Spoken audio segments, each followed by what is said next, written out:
तो सरकारी job alert YouTube channel में आपका स्वागत है। दोस्तों आज के इस जॉब अलर्ट में हमारे पास आज वैकेंसी आई है एसएससी।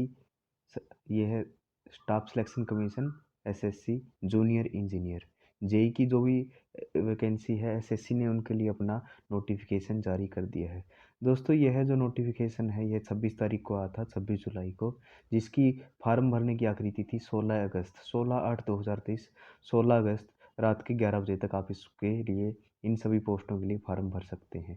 17 से 18 अगस्त तक आप इसके अंदर करेक्शन कर सकते हैं अगर आपसे कोई गलती होती है तो। और इसका जो एसएससी ने एग्ज़ाम का जो एग्ज़ाम डेट दी है वो इन्होंने बोला कि हम अक्टूबर के महीने में इसका पेपर सक्सेसफुली कंडक्ट करवा लेंगे।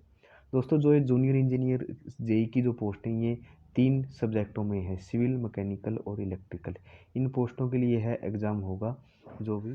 दोस्तों यह जो जेई की वैकेंसी है जूनियर इंजीनियर की, ये अलग अलग कुल 8 जो केंद्र सरकार के डिपार्टमेंट है उनके अंदर अलग अलग यह 8 डिपार्टमेंट है, उनके अंदर ये जेई की वैकेंसी है, जिसके अंदर जो एज लिमिट है वो 30 वर्ष निर्धारित की गई है। कुछ डिपार्टमेंट में उन्होंने उनमें 32 वर्ष भी निर्धारित की है। इसके लिए जो योग्यता है minimum degree in civil engineering, यानी कि आपके पास डिग्री होनी चाहिए, और कुछ डिपार्टमेंट में 3 ईयर डिप्लोमा भी ज़रूरी मांगा गया है।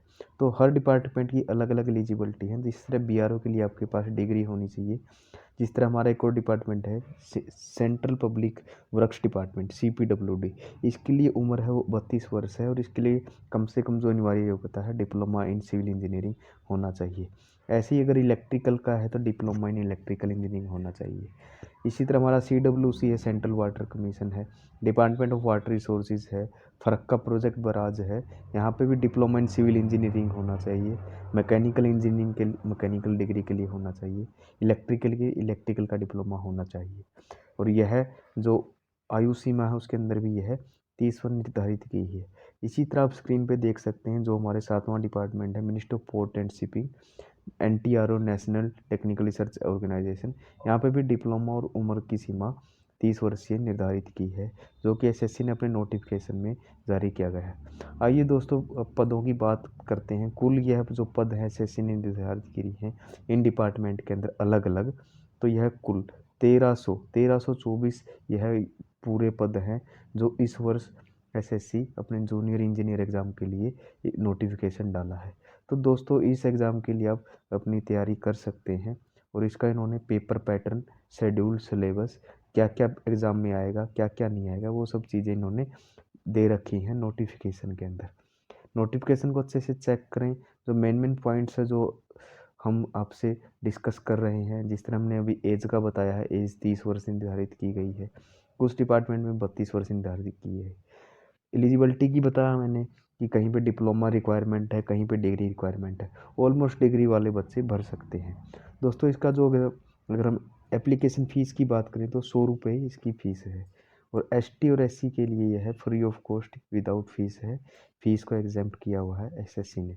तो दोस्तों सेंटर की बात करें तो आपका रीजन वाइज अपना एक जोन भरना है। जिस भी रीजन में आप अप्लाई करोगे उसके अलग अलग एग्ज़ाम सेंटर दिए गए हैं। जिस तरह स्क्रीन पे दिख रहा है आपको सेंट्रल रीजन सीआर बिहार और उत्तर प्रदेश के लिए है, इसके ये वेरियस एग्ज़ाम सेंटर दे रखे हैं। सेम एसएससी ने अपने ऑल इंडिया रीजन के हिसाब से अलग अलग आपको अप्लाई करना है। एक रीजन में एक अभ्यर्थी केवल एक रीजन में ही अप्लाई कर सकता है। एक रीजन में जैसे आप प्रोफाइल में रजिस्ट्रेशन के टाइम अप्लाई करोगे तो वहाँ पे आपको अपने अपने एग्ज़ाम सेंटर अप्लाई करने को दिखेंगे और आप उनमें कर सकते हैं। दोस्तों अब की बार एसएससी ने एक बदलाव किया है। अब की बार प्री और मेंस के दोनों पेपर होंगे। दोनों क्या है, ऑब्जेक्टिव टाइप ही होंगे, पेपर 1 और पेपर 2। पेपर 1 में वही है आपका जनरल इंटेलिजेंस एंड रीजनिंग आएगा, 50 क्वेश्चन 50 नंबर के, जनरल अवेयरनेस के 50 क्वेश्चन 50 नंबर के, और साथ में आपका पार्ट भी है वही आपका आपके डोमेन से रिलेटेड है, यानी कि आप जनरल जिस भी ब्रांच के आप अभ्यर्थी हैं, सिविल है, इलेक्ट्रिकल है, मैकेनिकल है, उसके 100 क्वेश्चन आपको अपने ब्रांच से रिलेटेड मिलेंगे। ये आपका है पेपर 1 का शेड्यूल।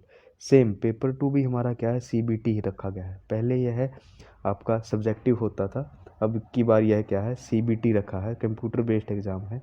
सेम इसके अंदर पार्ट ए है। पार्ट ए में आपको 100 क्वेश्चन 300 मार्क्स के 2 घंटे का टाइम है, और यह भी आपका ऑब्जेक्टिव है। इसके लिए उन्होंने सिलेबस वही निर्धारित किया गया है जो पीडीएफ में है। जो नेगेटिव मार्किंग की बात करें तो इसमें 1/3 नेगेटिव मार्किंग का इन्होंने प्रावधान किया गया है। सिलेबस दोस्तों आपको पीडीएफ में दिख रहा है। हर जो टॉपिक है उसका आपको एक एक सिलेबस टॉपिक वाइज यहाँ पे आपको दिखाया गया है। आप अपना टॉपिक तैयार कर सकते हैं। जनरल इंटेलिजेंस के टॉपिक दिख रहे हैं, जनरल अवेयरनेस के ये हैं। इंजीनियरिंग की बात करें तो बिल्डिंग मटेरियल एस्टिमेशन, ये सिविल के हैं। और अगर आप इलेक्ट्रिकल की बात करें तो basic concept, circuit law, generation etcetera, ये सब आपको स्क्रीन पे दिखाई दे रहे हैं, ये सब हैं। मैकेनिकल की बात करें, theory of machines, air compressor, fluid states, और ये सब जो अलग अलग टॉपिक हैं आप फैमिलियर हैं अपने सब्जेक्ट से रिलेटेड ज़्यादा, तो उससे आप कर सकते हैं। पेपर 1 के बाद अगर हम पेपर 2 की बात करें तो वहाँ भी उन्होंने अपना टॉपिक वाइज, एसएससी ने अपना टॉपिक वाइज जो सिलेबस है वो दिखाया गया है बच्चों के लिए, जिससे बच्चों को कोई परेशानी ना हो। यह जो सिलेबस है तीनों ब्रांच, सिविल, इलेक्ट्रिकल, मैकेनिकल, दोनों तीनों का दिया गया है। तो आप इसका चाहो तो पीडीएफ से प्रिंट निकाल के दे सकते हैं, लेकिन अगर आपको प्रिंट की ज़रूरत नहीं है क्योंकि हमने वीडियो में ही आपके लिए बहुत अच्छे से एक्सप्लेन कर दिया है। अगर आप वीडियो को एक बार अच्छे से देख लोगे तो आप, हम नहीं कह सकते कि आपको कोई परेशानी होगी फॉर्म भरने के अंदर। फॉर्म भरने के लिए आपके पास ये वैलिड आईडी प्रूफ होनी चाहिए, आधार कार्ड, वोटर आईडी, कोई भी आप इनमें से जो आपको स्क्रीन पे दिख रहे हैं वैलिड आपके पास ये डॉक्यूमेंट होने चाहिए। दोस्तों ये कुछ कंडीशंस हैं आपके लिए जो आपको फॉर्म भरने से पहले ध्यान रखनी पड़ेगी। आपको पहले रजिस्ट्रेशन आईडी क्रिएट करनी है, प्रोफाइल कंप्लीट करनी है। उसके बाद आप अपनी एलिजिबिलिटी क्वालिफिकेशन डालोगे, आपके पास बीटेक है, डिप्लोमा है, क्या है। उसके बाद जैसे ही वो आप फिल कर दोगे तो आपको प्रोफाइल आपकी क्रिएट हो जाएगी। फिर आप अप्लाई फॉर पोस्ट के लिए एसएससी के पोर्टल से वहीं से आपको ये सब करना पड़ेगा, जिससे आगे क्या है आपको कोई प्रॉब्लम ना हो और आप क्या है ये कर सकते हैं। देखो इस सैंपल दिखाया गया है दोस्तों। बेसिक डिटेल फिल करनी है आपको पहले, नाम, फादर नेम, मदर नेम, और वेरीफाई जो आपका रोल नंबर है 10th क्लास का वो डालना पड़ेगा। बिल्कुल बिल्कुल बेसिक से बिल्कुल शुरू से एक एक पॉइंट आपको स्क्रीन पे दिख रहा होगा। यह वीडियो हम एचडी के अंदर रिकॉर्ड कर रहे हैं, जिससे आपको हर एक ऑप्शन अच्छे से समझ आ जाए और आपको कोई परेशानी ना हो। दोस्तों प्रोफाइल कंप्लीट करने के बाद आपको क्या एप्लीकेशन फ़ीस जमा करनी है अप्लाई लिंक के बाद, और जैसे ही आपका फ़ीस जमा हो जाएगा, ये देखिए प्रोफाइल के बाद मैंने बताया था ना कि अप्लाई फॉर पोस्ट करना है, junior engineer civil, mechanical, electrical, जो भी आपकी पोस्ट है वो आपको अप्लाई करनी है। इसके बाद आपको यहाँ पे फ़ोटो और साइन का दोस्तों बहुत बहुत ज़रूरी है, एसएससी रिजेक्ट कर देता है। फ़ोटो आपका लेटेस्ट होना चाहिए, वाइट बैकग्राउंड में होना चाहिए, in front of passport size से होना चाहिए। Mobile selfie, mobile side pose, ये फ़ोटो नहीं चलेंगे। बैकग्राउंड अगर आपका ब्लर है या कोई और गार्डन वगैरह है, होम है, वो नहीं चलेगा। आपको वाइट बैकग्राउंड में प्रेफरली होता है, उसके ऊपर आपको डेट ऑफ फ़ोटो लिखनी है, लेटेस्ट फ़ोटो होना चाहिए। हम आपको आगे सैंपल भी दिखाएंगे फ़ोटो का कैसे आपको होना चाहिए। तो आप जैसे फ़ोटो लगाओगे, सिग्नेचर लगाओगे तो आपका फॉर्म सबमिट हो जाएगा, और सक्सेसफुली सबमिट होने के बाद मुझे नहीं लगता आप लोगों को कोई परेशानी आएगी इस फॉर्म को भरने में। तो दोस्तों ये सब सारे स्टेप्स हमने आप लोगों से साझा किए हैं। होपफुली आपको ये सारे स्टेप्स समझ आ गए होंगे। फिर भी अगर आपको कोई प्रॉब्लम है तो आप कमेंट बॉक्स में अपने व्यू डाल सकते हैं।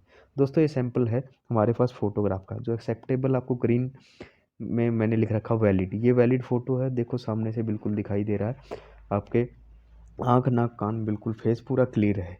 ये देखो जिस पे क्रॉस लगा हुआ है, देखो ये ब्लर फ़ोटो है, कैप वाली है, वाइट बैकग्राउंड है, ब्लैक एंड वाइट है, ये सब फ़ोटो नहीं चलेंगी। तो ऐसी फ़ोटो ना लगाएं, ऐसे ही आपका फॉर्म डायरेक्ट कैंसिल कर देगा।